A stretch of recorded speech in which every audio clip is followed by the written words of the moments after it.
रात मेहनत करी हार न मानी, एक दिन चमकी ना पूरा दुनिया जानी।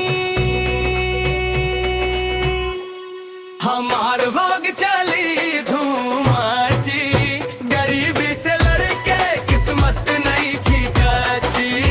माई बाप के सपना अब पूरा करब हम, लवा कुछ व्लॉग्स नाम रोशन करब हम।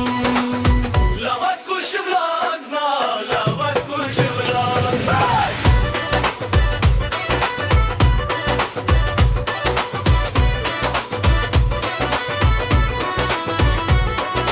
साथे दोस्त यार सड़क पे कहानी बा, हर वीडियो में अपना गांव के निशानी बा। हंसी दुख मेहनत सब कुछ देखई, अपने माटी के रंग से दुनिया लुभाई। तेरा प्यार से मिली नया रास्ता, लोग कहे ई लड़का रखेला हौसला सस्ता।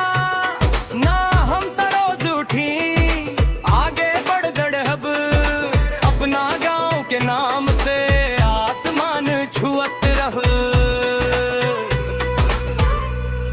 हमार लोग